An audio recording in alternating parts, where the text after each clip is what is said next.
Assalamualaikum warahmatullahi wabarakatuh.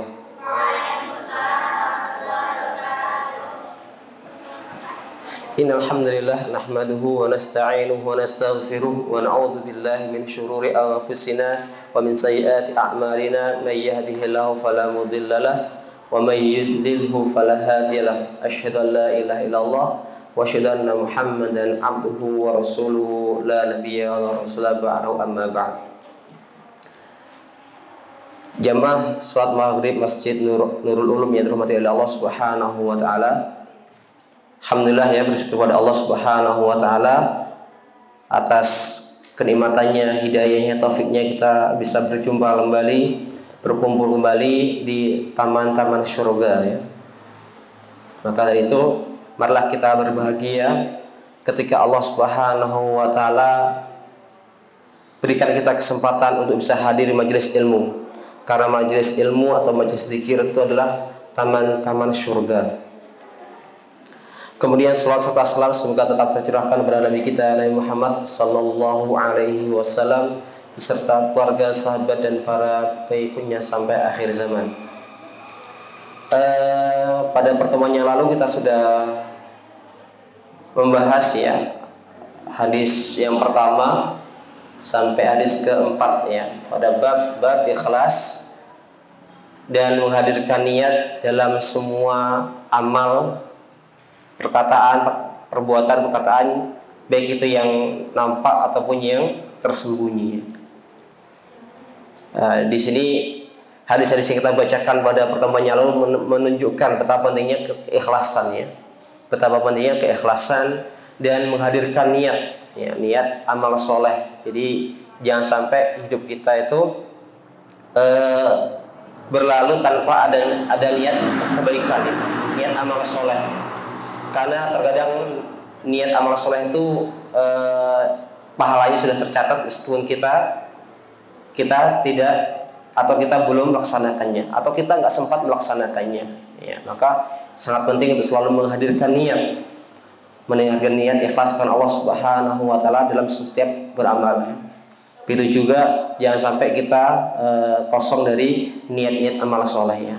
Bagaimana keadaannya? Kita berusaha untuk selalu bisa meniat, minimal niat ya. Sekali lagi minimal untuk niat untuk beramal soleh, karena niat itu dicatat oleh Allah Subhanahu wa taala sebagai satu kebaikan.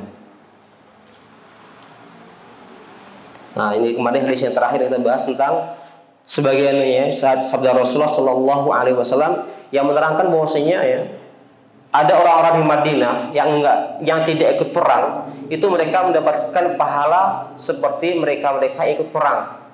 Setiap pasukan itu melalui lembah, melalui jalan di antara gunung-gunung, maka di sana di Madinah itu ada orang-orang yang mendapatkan pahala seperti para pasukan itu, padahal mereka tidak ikut berperang. Kenapa? Karena mereka sudah berniat dan tidak bisa hadir dalam peperangan dikarenakan adanya uzur, bisa sakit atau mungkin tidak punya perbekalan ya.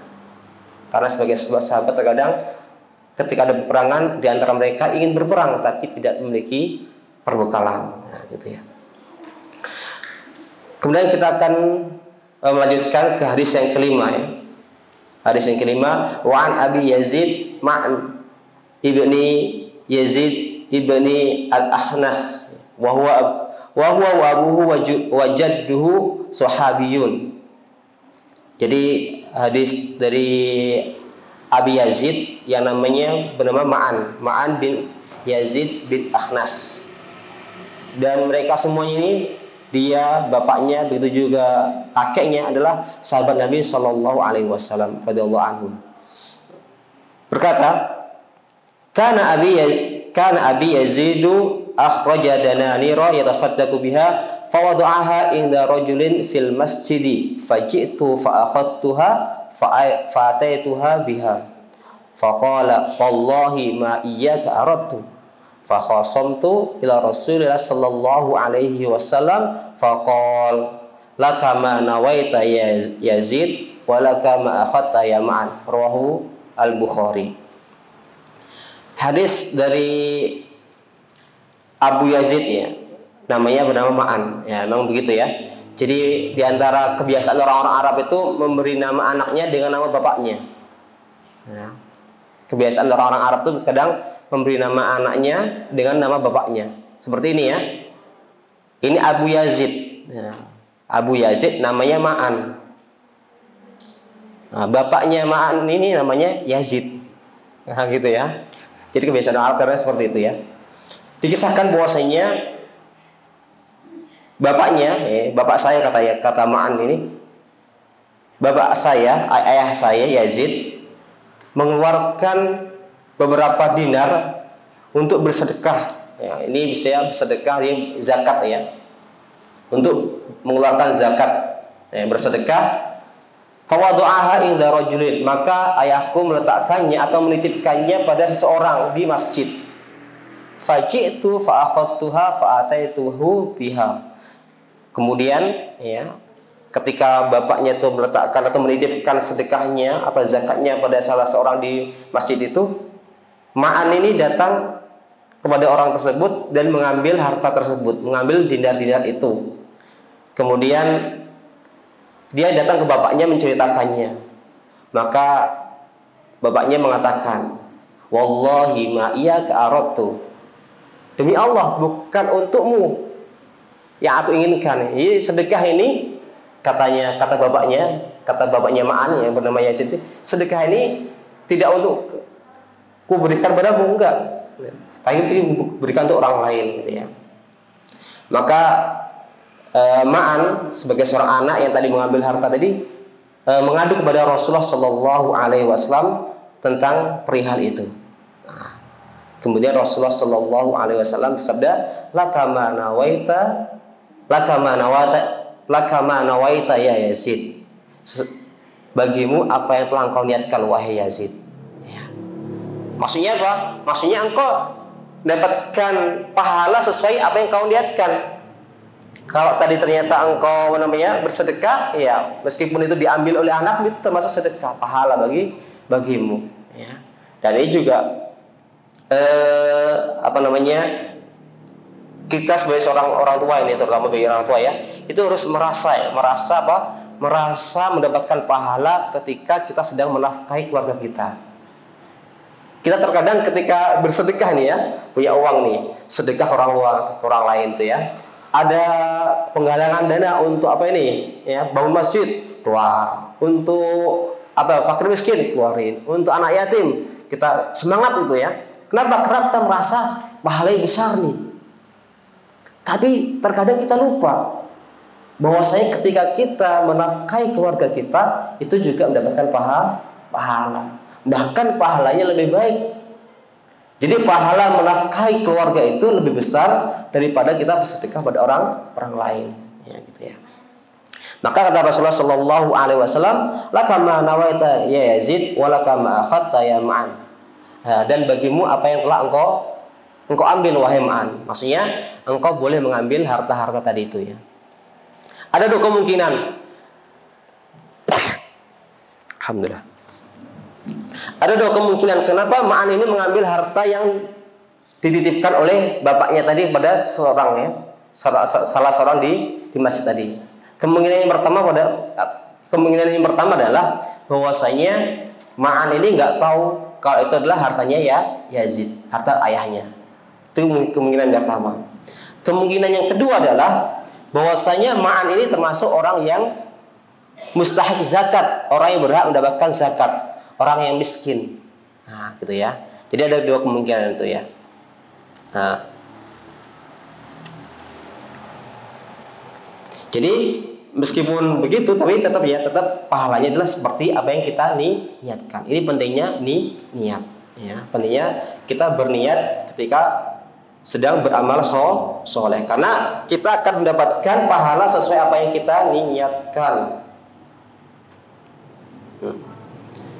Itu hadis yang kelima ya. Nah, dan dari hadis ini ada beberapa pelajaran yang bisa kita ambil ya. Di antaranya adalah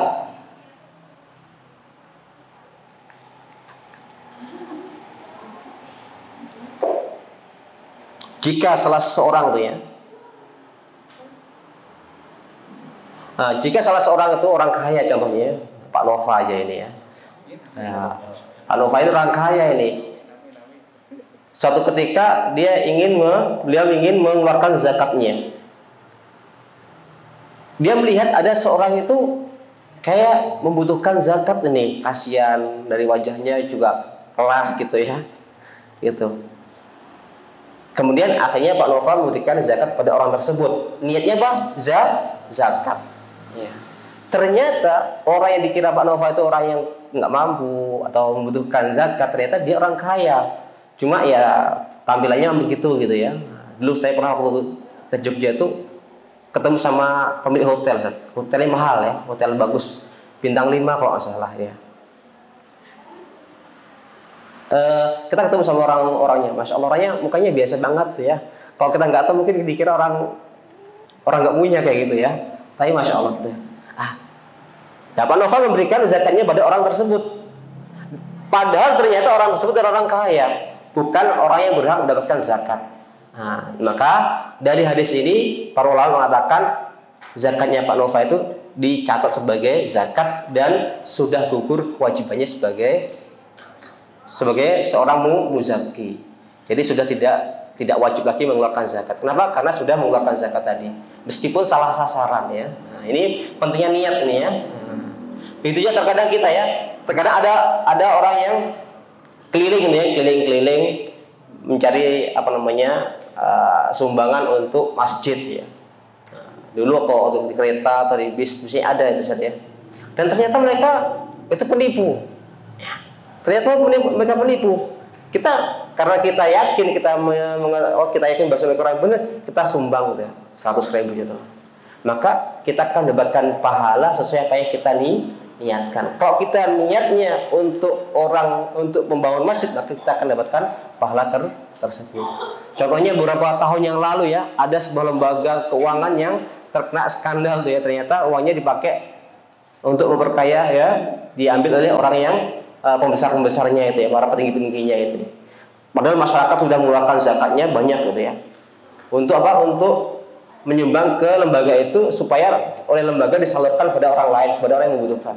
Ternyata datanya adalah banyak di antara harta itu dipakai untuk memperkaya diri sang petingginya. Maka sekali lagi ini orang-orang yang tadi yang mencedekahkan atau menginfakkan hartanya kepada lembaga itu dia akan mendapatkan pahala sesuai yang dia niatkan.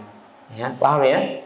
Nanti maka nggak usah khawatir. Ya, kalau kita sedang beramal, bersedekah, nggak usah khawatir. Yang penting niat kita benar. Ya. Nah, itu juga beberapa waktu juga begitu. Ternyata ada orang-orang yang dia beramal nih ya, mengeluarkan zakat, mengeluarkan hartanya banyak bantuan. Tujuannya Pak untuk memakmurkan guru. Ternyata setelah dicek ternyata ada sebagian hartanya, tidak semua hartanya dipakai untuk memakmurkan guru-guru, tapi sebagian diambil oleh orang-orang yang para pembesar yayasan ini. Tapi sekali lagi, yaitu semuanya sesuai dengan apa yang kita niatkan. Kemudian hadis ke-6, hadisnya agak panjang.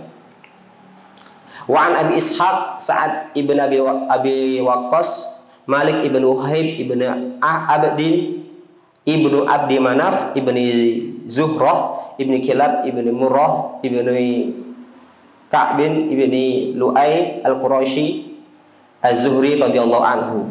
Nah, ini kisahnya adalah kisahnya Sa'ad bin Abi Waqqas ya. Siapa itu Sa'ad bin Abi Waqqas? Salah seorang sahabat yang dijamin masuk surga ya. Masya Allah ya. Masih ingat ya? Ada 10 sahabat yang dijamin masuk surga. Di antaranya adalah Sa'ad bin Abi Waqqas. Kisahnya begini.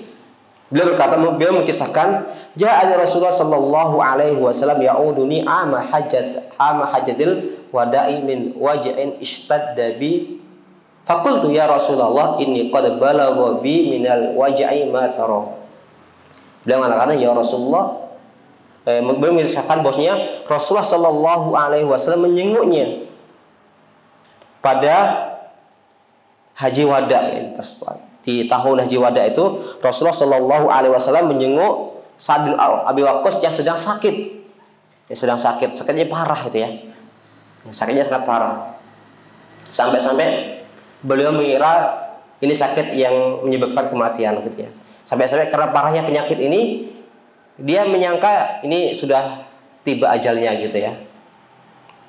Maka Sa'ad bin Abi Waqqas mengatakan pada Rasulullah sallallahu alaihi wasallam, "Ya Rasulullah, inni qad balagha bi minal waja'i ma tara." Ya Rasulullah, ya. Sungguh engkau telah mengetahui keadaanku ini ya, karena disebabkan oleh penyakit yang sangat parah ini ya.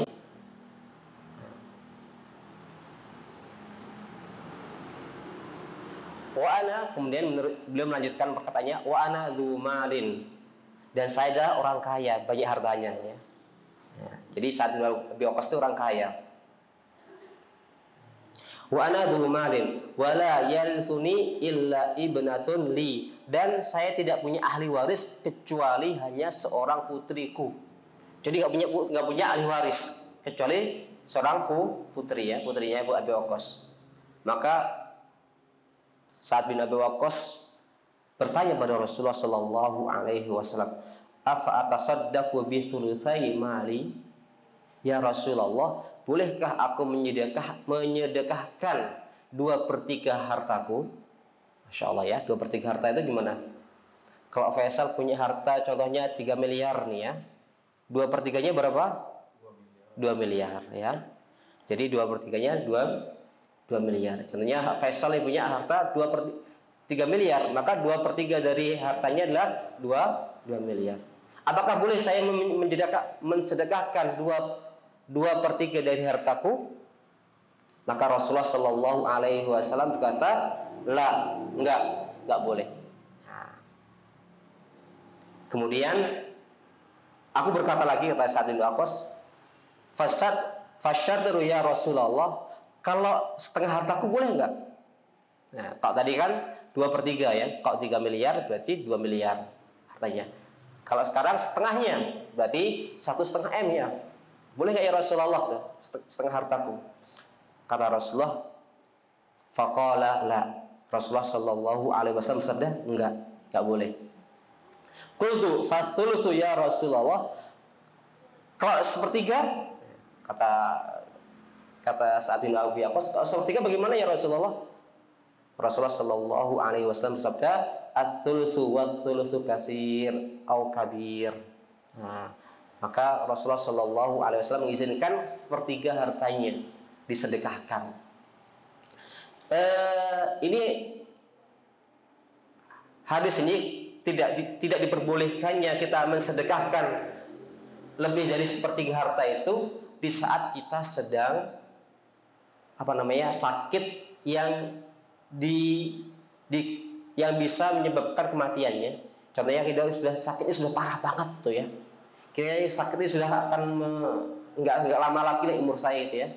Maka di saat-saat seperti itu, orang yang sakit tersebut tidak boleh mensedekahkan hartanya melebihi dari sepertiga dari hartanya. Contohnya ada fulan nih, kaya raya nih, perusahaannya banyak gitu ya, hartanya contohnya totalnya 3 triliun gitu ya. Pada saat dia sudah sakit, dokter sudah mengatakan ini tinggal umur bapak tinggal sepekan lagi gitu ya, diprediksi dokter tuh ya. Maka di saat-saat seperti itu orang tersebut tidak boleh mensedekahkan hartanya melebihi sepertiga hartanya. Tidak boleh mensedekahkan hartanya lebih dari sepertiga dari hartanya. Ya. Itu di saat sedang sakit yang bisa mengakibatkan kematian. Tapi kalau Kang Dwi contohnya ini ya, artinya banyak, sehat, bugar ya, masih muda gitu ya. Atau sakitnya nggak terlalu parah lah, sakit biasa. Contohnya pilek atau apa?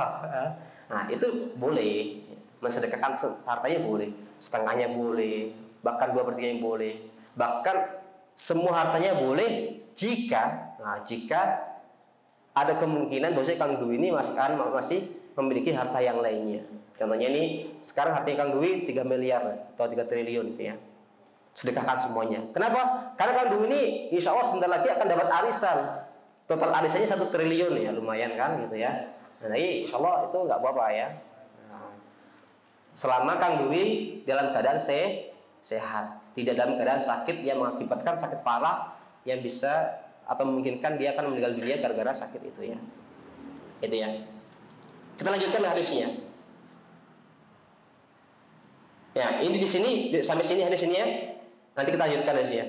Sampai sini ini menunjukkan betapa pentingnya kita itu bertanya pada ahli ilmu. Dalam masalah harta contohnya, kita sangat penting untuk bermusyawarah atau bertanya kepada para ahli ilmu. Nah, kalau di sini kiai ustadznya tanya gitu ya, topik harta begitu ya. Dulu pernah adalah Umar bin Khattab ya, ketika Umar bin Khattab itu mendapatkan jatah tanah di Khaybar kalau salah, itu datang kepada Rasulullah Shallallahu Alaihi Wasallam tentang hartanya. Itu apa yang hartanya?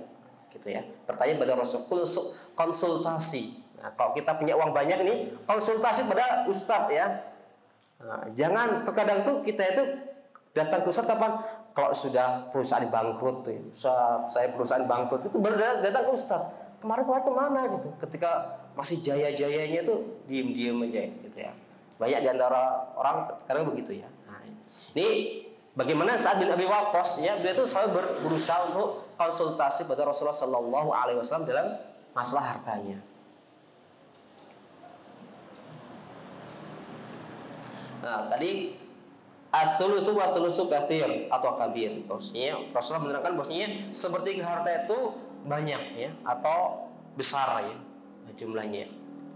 Kemudian Rasulullah Shallallahu Alaihi Wasallam melanjutkan sabdanya, innaka antadara warathataka aghniya khairun min antadarahum alatan yatakaffafuna nas.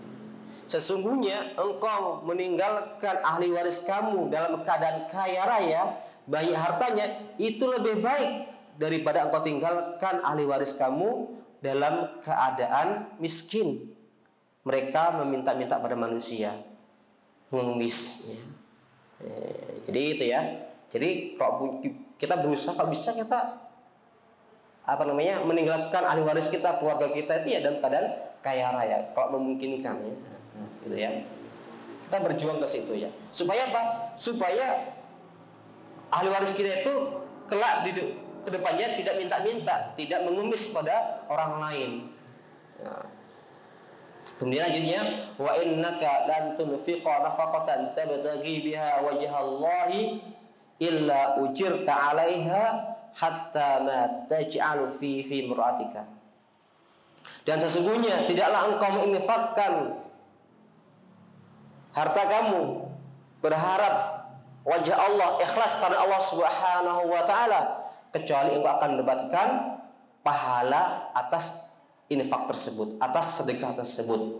Hatta ma taj'alu fi imra'atika, sampai apa yang engkau berikan ya, engkau suapkan pada istrimu itu juga ada pahalanya. Jadi apa yang kita suapkan, kita berikan pada istri kita, kita hidangkan makanan, itu ada pahalanya Pak Nova ya. Padahal kalau kita nggak ngasih gitu ya, pasti marah istri ya. Kasih nafkah atau talak saya, cerai saya gitu ya. Tapi meskipun begitu, nah, Allah Subhanahu wa taala memberikan pahala pada kita ketika kita memberikan makanan, ketika kita memberi nafkah pada keluarga kita. Kemudian Sa'ad bin Abi Waqqas berkata, ya Rasulullah, ukhallafu ba'da ashabi. Ya Rasulullah, apakah saya akan ditinggalkan di Mekah ya, setelah ditinggalkan oleh sahabat-sahabatku? Artinya apa? Dia khawatir ya. Apakah dia khawatir maksudnya? Apakah saya ya Rasulullah akan ditinggal di Mekah gitu ya, oleh para sahabat-sahabatku gitu. Nah, ini karena tadi itu ya, karena Sa'ad bin Abi Waqqas dalam keadaan sakit yang agak parah gitu ya. Maka Rasulullah Shallallahu Alaihi Wasallam mengatakan, innaka lan tukhallafa fata'mala amalan tabtaghi bihi wajhallahi illa saddatta bi darajatan wa rif'ah. Sesungguhnya tidaklah engkau itu ditinggalkan di Mekah ya, kemudian engkau melakukan amal-amal soleh ikhlas karena Allah Subhanahu wa taala, kecuali akan bertambah derajatmu dan keagunganmu, kewibawaanmu, kebesaranmu, ya.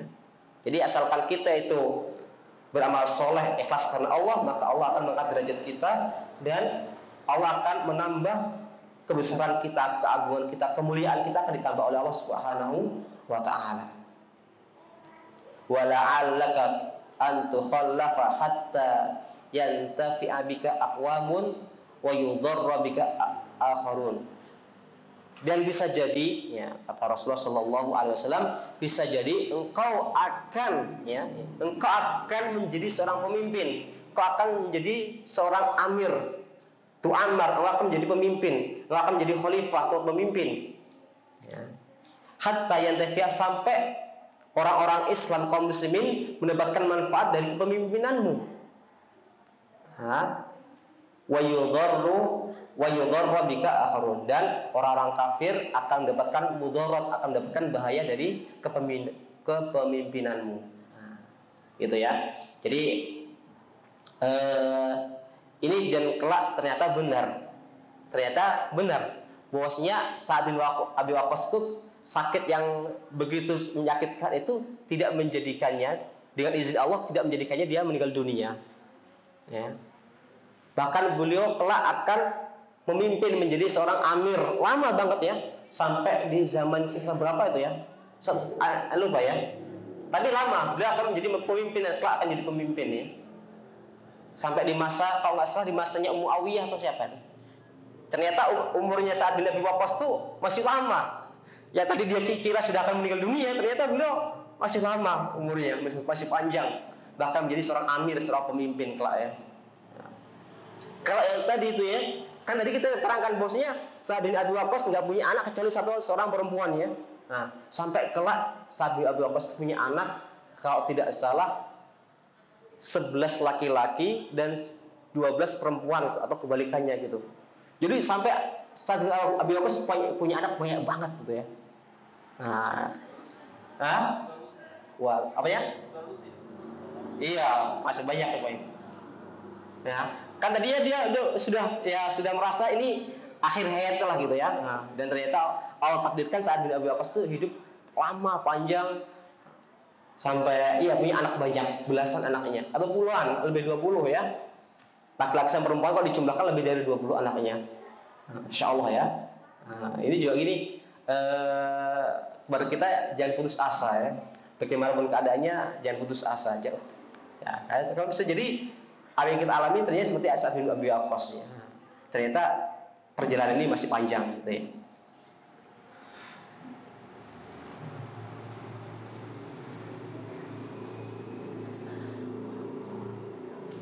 Kemudian Rasulullah Shallallahu Alaihi Wasallam bersabda, Allahumma amdi ashabi hijratahum wa la taruddahum ala aqabihim. Kemudian Rasulullah Shallallahu Alaihi Wasallam berdoa, ya Allah, sempurnakanlah hijrahnya para sahabatku dan jangan engkau kembalikan mereka dalam keadaan murtad ya. Artinya Pak, Rasulullah Shallallahu Alaihi Wasallam berdoa agar para sahabat ini beliau tetap tetap istiqomah dalam hijrah ini, hijrah dari Mekah ketika itu masih negeri kafir ya, ke Madinah negeri muslimnya. Pertama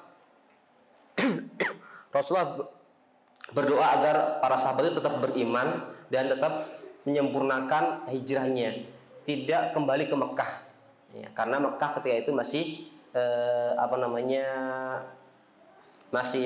negeri kafir ya. Lakinnal ba'isa Sa'ad bin Khawlah. Kemudian ya, yang rugi telah Sa'ad bin Khawlah, karena Sa'ad bin Khawlah ini beliau meninggalnya di Mekah ya. Meninggal di Mekah, padahal Mekah ketika itu masih negeri kafirnya saat itu. Yarsillahu Rasulullah Sallallahu Alaihi Wasallam an mata di Makkah ya. Jadi ini juga inspirasi bagi kita ketika kita sudah hijrah ya, meninggalkan sebuah kejelekan, maka kita berusaha semaksimal mungkin untuk tidak kembali lagi, melakukan apa yang sudah kita tinggalkan. Contohnya ini ya, kalau zaman dulu di beberapa tahun lalu, yang namanya televisi itu kan biasanya isinya hal-hal yang buruk ya. Kebanyakan buruknya atau baik ya? banyak buruknya ya. Kalau sekarang mungkin sudah mulai itu ya, mulai 50-50 lah. Yang baik banyak, yang buruk juga ya banyak gitu ya. Kalau zaman dulu kan belum ada TV-TV sunnah atau apa, belum ada apa namanya parabola. Banyak kan ya TV-TV nasional yang kebanyakan yang merusak gitu ya. Maka di saat-saat seperti itu, ketika kita sudah meninggalkan televisi, hijrah ini, nggak mau pakai televisi lagi, maka jangan masukkan lagi televisi ke rumah kita, nah, gitu ya. Atau hal-hal yang lainnya, kebiasaan-kebiasaan yang buruk yang kita tinggalkan, kita berusaha berjuang untuk tidak kembali lagi. Ya. Nah, sekali lagi teman-teman, di sini adalah pentingnya kita niat ya, niat tadi ya. Kemudian hadis yang ketujuh, wa Nabi Hurairah radhiyallahu anhu, dan namanya Abu Hurairah itu namanya Abdurrahman bin Sahr ya. Beliau berkata, telah bersabda Rasulullah sallallahu alaihi wasallam, innallaha la yanduru ila ajsamikum wala ila aswarikum walakin yanduru ila qulubikum wa a'malikum. Sesungguhnya Allah itu tidaklah melihat, tidaklah memandang jasad-jasad kita, badan-badan kita kekar atau ganteng, enggak ya, atau bentuk dari apa namanya ketampanan kita, enggak, bukan itu yang dilihat oleh Allah Subhanahu wa taala. Tapi yang dilihat oleh Allah Subhanahu wa taala adalah hati kita dan amal soleh kita. Maka sekali lagi kita harus selalu memperbaiki niat-niat kita ya.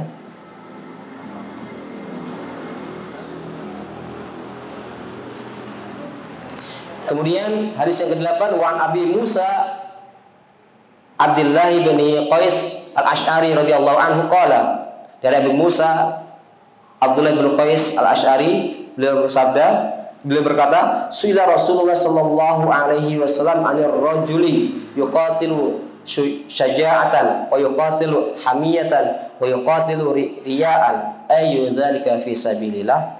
Rasulullah sallallahu alaihi wasallam ditanya ya, tentang seorang laki-laki yang berperang, berperang dikarenakan saja ingin dipandang sebagai seorang yang kuat. Apa namanya, saja itu kuat pemberani. Begitu juga ada orang yang berperang karena apa? Karena fanatik kaumnya, membela kaumnya, salah benar dibela gitu ya. Begitu juga ada orang yang berperang karena riya. Dari tiga orang itu mana siapakah yang termasuk perang fisabilillah? Maka Rasulullah sallallahu alaihi wasallam bersabda, man qatala li takuna kalimatullahi al-ulya fa huwa fi sabilillah, muttafaqun alaih. Barang siapa yang berperang dengan tujuan untuk meninggikan kalimat tauhid, maka dialah yang berperang di jalan Allah Subhanahu wa taala. Jadi sama-sama berperang nih ya, sama-sama berperang, tapi satunya masuk surga, satunya masuk neraka. Kenapa? Karena niatnya. Itu pentingnya niatnya. Padahal perang itu kan masya Allah ya, amal soleh yang sangat-sangat besar pahalanya. Tapi lagi-lagi itu tergantung niat kita. Nah ini juga nih, ada hadis yang lain ini. Hadis ke-9, Wan Abi Bakrah Nufai ibni Al-Haris At-Taqafi radhiyallahu anhu. Jadi Abu Bakrah bernama Nufai ibni Al-Haris At-Taqafi, semoga Allah meridainya, anna Nabi sallallahu alaihi wasallam bersabda, idzal taqal muslimani bi sayfayhima fal qatil wal maqtul finnar. Apabila ada dua orang muslim yang saling berperang ya, satu sama lain saling berperang dengan pedangnya, maka orang yang mati dan orang yang membunuh semuanya di neraka. Ada fulan nih, fulan muslim sama fulan muslim juga ini. Di Indonesia terkadang banyak ya, antar ormas ya, naudzubillah min dzalik ya. Antar ormas, antar apa itu sama-sama muslim nih. Gara-gara rebutan parkir nih, lahan parkir atau apa gitu ya. Akhirnya satu sama lain kelahi, pakai pedang, pakai perang, satunya mati dan satunya masih hidup, tapi dua-duanya di neraka. Ya, dua-duanya di neraka. Qultu, kata Abu Bakrah, aku mengatakan, ya Rasulullah, hadzal qatil fama balul maqtul. Kalau ini yang membunuh, iya di neraka. Tapi kan yang satu lagi, ini adalah orang yang terbunuh. Kenapa dia di neraka gitu? Maka sabda Rasulullah, innahu kana harisan ala qatli sahibihi. Sesungguhnya orang yang terbunuh ini dulunya sudah bertekad untuk membunuh saudaranya. Kenapa dia di neraka? Karena dia punya niat, punya tekad untuk membunuh saudaranya. Bahayanya niatnya. Hadis ini diriwayatkan oleh muttafaqun alaih, Bukhari dan Muslim. Ya. Maka di sini teman-teman yang dirahmati oleh Allah Subhanahu wa taala, pentingnya kita menjaga niat kita dalam setiap amal kita ya. Nah, ini berat ya, berat amal soleh itu begitu. Maka yang lebih penting dari amal soleh adalah menjaga niat ya. Atau bagaimana agar amal kita itu diterima oleh Allah Subhanahu wa taala. Jadi semangat kita jangan sampai semangat beramal soleh saja, enggak. Tapi bersemangat bagaimana agar amal soleh kita diterima oleh Allah Subhanahu wa taala. Jangan sampai kita sudah capek-capek, lelah-lelah, sampai ngantuk-ngantuk di majelis ilmu itu ya. Gara-gara niat yang kurang baik, akhirnya amal soleh kita enggak diterima oleh Allah Subhanahu wa taala. Maka itu benarnya niat ya. Bahkan itu tadi itu ya yang sudah kita sampaikan di pertama yang lalu, bahwasanya ya, niat yang baik itu terkadang menjadikan orang yang berniat itu mendapatkan pahala sebelum dia beramal soleh. Dan tuh para sahabat berperang nih, capek-capek ini. Perang Tabuk itu perang yang ya Allah, ngeri lah pokoknya, masa-masa yang udah panas dan sebagainya. Ternyata ada orang-orang yang tidak ikut berperang di Madinah sana, ya, yang mendapatkan pahala seperti orang-orang yang berperang. Tidaklah para pasukan itu melewati sebuah lembah atau jalanan di antara gunung-gunung itu kecuali mereka mendapatkan pahala seperti yang didapatkan oleh pasukan. Kenapa? Karena mereka sedang berudzur, nggak bisa ikut berperang. Ya. Kemudian para jamaah yang dirahmati oleh Allah Subhanahu wa taala, kita kembali ke kitab yang kedua ya. Kitab Atfalul Muslimin Kaifa Rabbahumun Nabiyyul Amin. Anak-anak muslim, anak-anak kaum muslimin bagaimana dahulu dididik oleh Rasulullah Shallallahu Alaihi Wasallam yang dikarang oleh Syekh Jamal Abdurrahman ya. Kita kemarin sudah di mukadimah ya, belum selesai ya. Kita lanjutkan di mukadimah ini, insyaallah 10 menit. Pada pertemuan yang lalu kita ketahui bersama bahwasanya anak itu adalah amanah yang Allah berikan pada kita ya. Maka amanah itu perlu dijaga. Karena amanah itu akan ditanya ya. Kita akan ditanya di pertanggungjawaban oleh Allah Subhanahu wa taala tentang amanah yang dititipkan pada kita. Ya. Seperti tukang parkir gitu ya. Tukang parkir yang beneran tuh ya. Nah, itu kalau dapatkan amanah titik motor tuh ya, itu harus bener-beneran ya dijaga. Kenapa? Karena kalau hilang akan ditanya, minta ganti. Nah, itu juga kita kalau kita punya anak harus kita jaga supaya ketika kelak diminta oleh Allah, kita laporkan ya Allah, saya sudah menjaga amanah yang Kau berikan padaku. Dan ini bagi kita yang masih pengen punya anak lagi ini ya, masih pengen punya anak saat ya, Pak Guntur masih pengen punya anak lagi ya, sudah enggak? Nah, masih pengen ya. Nah, itu sebaiknya, ini baik-baik kita sebagai bapak atau sebagai seorang ibu itu ya, calon ibu, para santriwati di belakang itu juga harus meniatkan, bercita-cita apa? Ketika kita punya anak, maka kita harus akan menjaganya. Ya. Inspirasi dari siapa? Dari kisahnya Nabi Yahya. Ya, ketika Nabi Yahya itu sudah sepuh, sudah berumur ya, sudah rambutnya sudah perubahan, ketika nggak punya anak ya. Maka beliau minta pada Allah anak. Untuk apa? Untuk menjadi pewaris ilmu yang beliau miliki. Kenapa? Karena kalau Nabi Yahya itu nggak punya anak, maka tidak ada yang mewarisi, melanjutkan keilmuannya. Makanya beliau minta keturunan. Ya.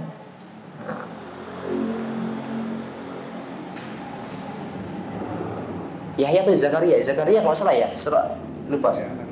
Zakaria ya? Ya, Nabi Zakaria.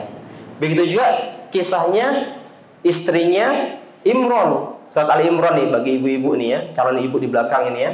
Nah, itu ketika beliau mengandung, dia nazarkan apa? Anak ini kandung ini kelak akan menjadi seorang ahli ibadah. Jadi sejak sebelum punya anak, sejak di kandungan, itu harus punya niat tekad. Ini anak yang saya kandung harus menjadi seorang ahli ibadah, seorang pemimpin. Kalau laki-laki, saya pengen anak saya ini kelak jadi pemimpin yang adil, memakmurkan bumi Allah Subhanahu Wa Taala. Ya. Sebagaimana doa yang selalu kita bacakan, Rabbana hab lana min azwajina wa dzurriyyatina qurrata a'yun waj'alna lil muttaqina imama. Ya. Yang itu saya sering kita baca ya. Ya Allah, berikanlah kepada kami pasangan, istri-istri dan anak-anak yang menyejukkan mata, menyejukkan pandangan, menyejukkan hati kita. Waj'alna lil muttaqina imama. Dan jadikanlah kami pemimpin bagi orang-orang yang bertakwa. Ya. Ya, kita menjadi pemimpin orang yang bertakwa. Kita menjadi panutan orang yang bertakwa. Masya Allah ya. Dulu Kang Dwi waktu punya anak, niat enggak? Niatnya apa dulu? Cita-citanya apa? Ya? Atau yang penting punya anak aja ya? Nah, nanti itu lagi ya. Dia obrol lagi istrinya ya. Kita cetak lagi nih ya. Yang nyetak anak lagi, insya Allah jadi pemimpin ya. Bismillah. Buka pabrik lagi nih ya. Iya, kemudian di pertemuan yang lalu juga kita sudah sampaikan bahwasanya pendidikan atau tarbiyah atau pembinaan itu bukanlah pekerjaannya sifatnya sekunder atau tambahan, tapi yang pendidikan, mendidik anak, membina anak jadi baik, mengajarkan adab, mengajarkan ilmu, itulah sebuah pekerjaan yang sifatnya primer, inti. Ya, inti sangat penting ya. Allah Subhanahu wa taala berfirman, "Ya ayyuhalladzina amanu qu anfusakum wa ahlikum nara waquduhan nasu wal hijarah." Ya, sampai akhir ayat ya. Menunjukkan bahwasanya ini perintah penting, wahai orang yang beriman, jagalah diri kalian dan keluarga kalian dari api neraka. Waquduhan nasu wal hijarah. Yang bahan bakarnya itu adalah manusia dan batu-batuan ya. Kemudian dalam sebuah riwayat diterangkan bahwasanya Ali radhiyallahu anhu berkata ya, adibuhum wa alimuhum. Jadi Ali menafsirkan, Ali radhiyallahu anhu, Ali bin Abi Thalib radhiyallahu anhu menafsirkan ayat ini dengan perkataan beliau, adibuhum wa alimuhum. Ajarilah, bimbinglah adab mereka dan ajari ilmu. Nah, ini juga di sini berarti adib tentang belajar adab dulu ya, perlu ditekankan dalam pendidikan adabnya. Kita lanjutkan. Idzan fatta'lim wa ta'dib wa tarbiyatu ma'naha al-jannah. Jadi, jikalau begitu ya, maksudnya pendidikan, pembinaan, pendidikan semuanya adalah bermakna surga. Kalau kita serius dalam mendidik anak-anak kita, membimbing mereka, maka akan mendapatkan surga. Wa ihmal dzalika ma'nahu an-nar. Dan ketika kita lalai, kita mengabaikan masalah ini, itu artinya kita sedang mencari neraka. Nauzubillah min dzalik. Fala majala idzan litafriti fi hadhil muhimmah. Maka tidak ada kesempatan, tidak ada waktu ya untuk lalai, tidak ada waktu untuk lalai dalam menjalankan tugas ini ya, tugas pendidikan ini ya. Wa inna ma labudda min at-ta'dib wa ta'lim. Tapi hanya kita harus serius dalam bertakdib, mengajarkan adab dan mengajarkan ilmu. Wa Nabi sallallahu alaihi wasallam bersabda, "Allimu wa yassiru wa la tu'assiru." Ajarilah, ajarkanlah, wa yassiru, dan yassir itu bermudah-mudahan ya, dimudahkan ya, wa la tu'assiru, dan jangan dipersulit. Ya, jadi itu juga kita ketika mendidik anak itu begitu ya, harus kalau kita punya ilmunya itu kita akan berusaha untuk memudahkan, terutama anak-anak masih kecil-kecil itu ya, terutama lagi nih anak yang masih di bawah 7 tahun saja. Terkadang kita nggak sabar, kita pengen punya anak 7 tahun kayak Imam Syafi'i itu ya, Imam Syafi'i itu 7 tahun hafal Quran gitu, pengen seperti itu ya, tapi orang tuanya nggak seperti orang tuanya Imam Syafi'i ya. Nah, maka ya harus sabar pelan-pelan. Orang seperti Imam Syafi'i itu ya ada, tapi nggak semua orang seperti itu ya. Kalau anak kita seperti Imam Syafi'i, masya Allah kita fasilitasi ya. 7 tahun hafal Quran, masya Allah gitu ya. Tapi kalau enggak ya kita pelan-pelan. Yang paling penting adalah di awal-awal masa pendidikan ini adalah yassiru ya.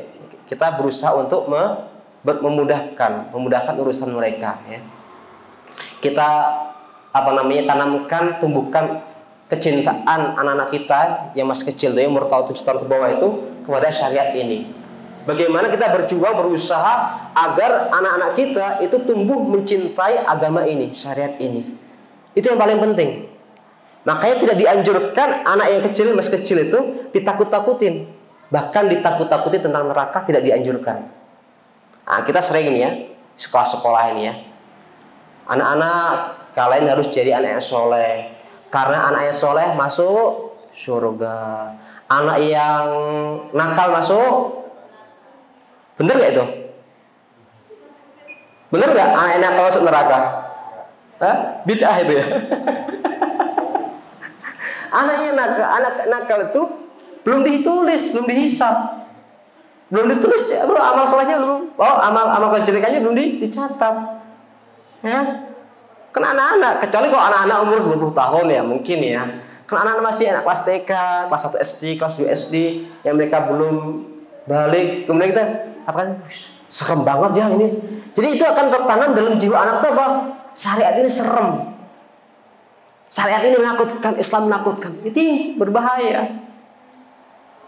Nah, itu ya, hati-hati itu ya. Jadi jangan suka ditakut-takutin anak-anak itu ya. Jadi bahkan ketika kita takut-takutin itu, ya ini juga terkadang di masyarakat tuh banyak takut-takutin sesuatu hal yang menyeramkan. Di sana ada ini menyeramkan. Tuh. Akhirnya anak itu tuh menjadi seorang pengecut ya, penakut, ke kamar mandi gak berani. Saya beberapa hari yang lalu ya bersama anak-anak ya mabit lah kita ada acara mabit gitu ya. Itu anak ada suruh ke kamar mandi, padahal kamar mandi deket gitu ya. Emang di masjid. Ya, di masjid. Kamar mandinya masih di dalam masjid. Kita di dalam. Coba kamar mandi tak berani. Dan sebagian orang, santri juga begitu ya.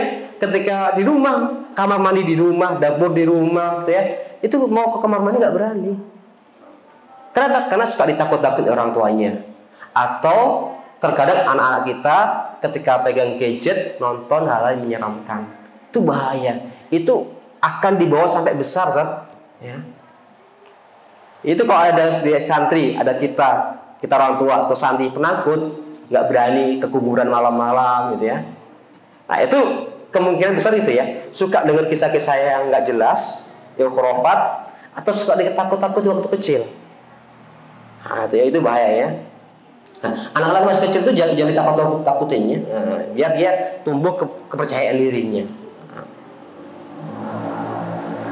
Kemudian kata sang penulis, "Fat-tarbiyatu wa ta'dibu wa ta'limu khairu hadiyatin wa a'dhamu jamilin yatajammalu bil abu ala waladihi."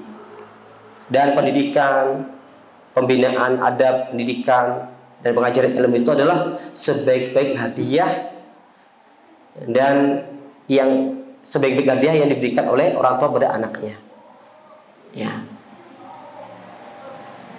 Dan seindah-indah perkara yang bisa dipakai orang tua untuk menghiasi anaknya ya. Jadi kalau kita pengen anak kita baik, kita berikan hadiah terbaik.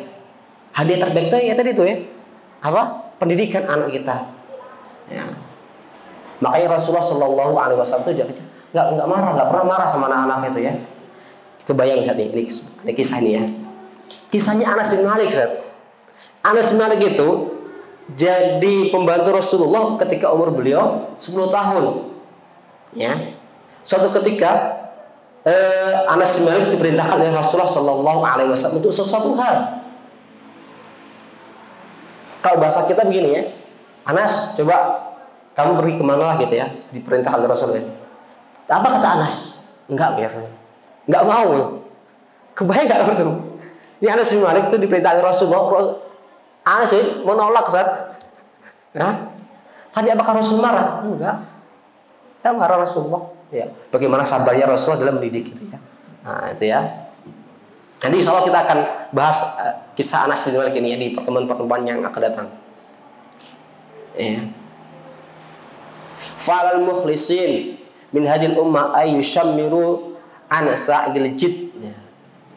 Maka diwajibkan pada setiap orang-orang ikhlas dari umat ini untuk menyingsingkan lengan bajunya ya, sebagai tanda keseriusan ya. Wa ya'malu bittafalin wa ikhlasin, dan bekerja dengan benar-benar sepenuh perjuangan dan ikhlas. Jadi ketika kita bekerja untuk mendidik anak-anak, kita harus berjuang semaksimal mungkin dan ikhlas. Untuk apa? Ditanasyiati jilin ala namtil jilil lati rabbahu Muhammad sallallahu alaihi wasallam. Untuk melahirkan generasi seperti model generasi yang dulu pernah dididik oleh Rasulullah sallallahu alaihi wasallam. Walan yakuna hadza illa biktifai athari wa tibai manhajihi sallallahu alaihi wasallam. Dan ini semuanya tidak bisa terlaksana kecuali dengan mengikuti petunjuk, mengikuti manhaj metode Rasulullah sallallahu alaihi wasallam dalam mendidik anak-anak kita. Ya. Wallahu ta'ala yaqul, Allah Subhanahu wa ta'ala berfirman, wa in tuti'uhu tahtadu. Jika kalian mentaati Rasulullah sallallahu alaihi wasallam, tahtadu, maka engkau akan mendapatkan hidayah. Walaysal huda fil hajamatil hadiyah wa tiyaratil fikriyah wa taqafatil arabiyah gharbiyah mungkin ya. Wal utruhat al-almaniyah. Dan petunjuk itu tidak terletak pada teori-teori tentang orang-orang ateis atau orang-orang sekuler ya, orang sekuler yang mana mereka itu memisahkan antara agama dan kehidupan nyata. Jadi hidayah, petunjuk dalam pendidikan anak itu ada pada Rasulullah Shallallahu Alaihi Wasallam. Maka kita harus serius ketika mempelajari pendidikan ya. Saya punya teman ini beliau sedang mengambil magister S2. Di antara yang beliau katakan ya, beliau dapatkan dari seorang doktornya atau pembimbing atau lah dari dosennya atau siapanya ya. Beliau mengatakan apa? Bosnya pendidikan kita memang pendidikan di Fakultas Pendidikan Islam, tapi di Fakultas Pendidikan Islam itu belum ada yang benar-benar ya mempelajari pendidikan Islam gitu ya. Bagaimana cara pendidikan sesuai dengan Rasulullah Shallallahu Alaihi Wasallam. Kalau kita belajar pendidikan di kampus-kampus itu yang kita dapatkan siapa? Teori-teori orang-orang kafir, Robert, kemudian Montessori, kemudian teori siapa pendidikan siapa itu ya. Kayak gitu San. Kita capek, kaum muslimin dilelahkan, dicapekkan dan teori-teori pendidikan yang digagas oleh orang kafir. Di mana orang yang kafir sumbernya aja nggak jelas. Ya. Coba penelitian gitu, hasilnya ya penelitian A nanti dibantah penelitian B, dibantah penelitian C, terus kayak gitu ya. Ini penelitian nih. Ya, dulu ada penelitian bahwasanya kalau di kelas itu digabungkan antara ikhwan akhwat itu akan menumbuhkan semangat belajar sebagainya gitu ya. Akhirnya dipraktekkan itu. Setelah sekian lama dipraktekkan ternyata diteliti lagi. Ternyata semangat itu yang tumbuh bukan semangat belajar, tapi semangatnya sifatnya negatif. Akhirnya dipisah lagi di kelasnya. Kayak itu kan penelitian. Makanya jangan sampai kita kelak tuh capek, lelah mempelajari teori-teori pendidikan dari orang barat, dari orang kafir, tapi kita lupa mempelajari teori pendidikan yang diajarkan oleh Islam, yang dicontohkan oleh Rasulullah Sallallahu Alaihi Wasallam. Maka insya Allah kita kedepannya sedikit demi sedikit kita mempelajari kitab ini, ya, agar supaya apa? Supaya kita mengetahui bagaimana dulu Rasulullah Sallallahu Alaihi Wasallam mendidik anak-anak itu sebelum dilahirkan sampai kelak persiapan menikah. Ya, insya Allah. Nikah itu umur balik berarti siap nikah ya. Kalau pendidikannya benar maka umur balik siap menikah. Ya. Gitu ya para jamaah yang dirahmati oleh Allah Subhanahu Wa Taala. Semoga apa yang kita pelajari di malam hari ini bisa bermanfaat dan bisa kita amalkan sehingga syariat Islam ini bisa dinikmati oleh kita dan oleh kaum muslimin secara umum. Kita tutup dengan doa kafaratul majlis. Subhanakallahumma bihamdika asyhadu an la ilaha illa anta astaghfiruka wa atubu ilaik. Assalamualaikum warahmatullahi wabarakatuh.